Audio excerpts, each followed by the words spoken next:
لقد ناقشنا هذه المسألة بالتفصيل. বুঝতে পারবো যে আসলে আমার দোয়াটা কবুল হয়েছে। দোয়া কবুল হওয়ার কিছু আলামত, তার মধ্যে একটা হচ্ছে যার আমরা তো অনেক ভাবেই কাঁদি, কেউ সুখে কাঁদি, কেউ কষ্টে কাঁদি, কেউ দুঃখে কাঁদি, কেউ অতিরিক্ত হাসার কারণে কাঁদি।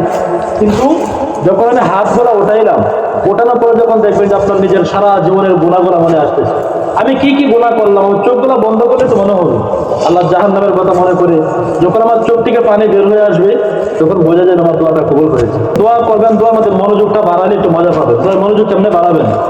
দোয়া করার সময় আপনার নামাজের স্রোতে বসা, নামাজ যেরকম ভাবে বসেন নামাজের স্রোতে বসা, দোয়া শুরু করার আগে দুরূদ শরীফ পড়া। দুরূদ শরীফ পড়বেন, নিজের চোখগুলা বন্ধ করে দিবেন।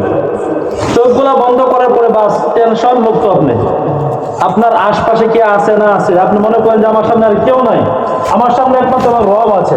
আমি আমার রবকে দেখি না, কিন্তু আমার রব আমাকে দেখতেছে। আপনি কাঁদার চেষ্টা করুন।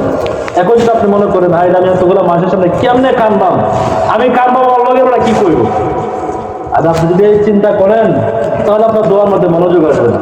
আপনি মাথার মধ্যে এটা রাখেন যে আমার রব আমাকে দেখতেছেন, আমি দোয়া করতেছি, আমার আল্লাহ আমাকে দেখতেছেন। আপনি একটা টেনশন যখন মাথায় ঢোকাবেন, চোখগুলো বন্ধ করে দেবেন, দেখবেন যে আপনার দোয়ার মধ্যে একটা মজা পাবেন, একটা তৃপ্তি পাবেন। দোয়ার মধ্যে আজকে একদিন কাঁদেন, আপনি দোয়ার মধ্যে একদিন কাঁদেন, কাঁদার পরে হিসাবটা মিলেন আসলে যে কাঁদলাম দোয়ার মধ্যে, এর মধ্যে কতটুকু মজা আপনি পাইছেন।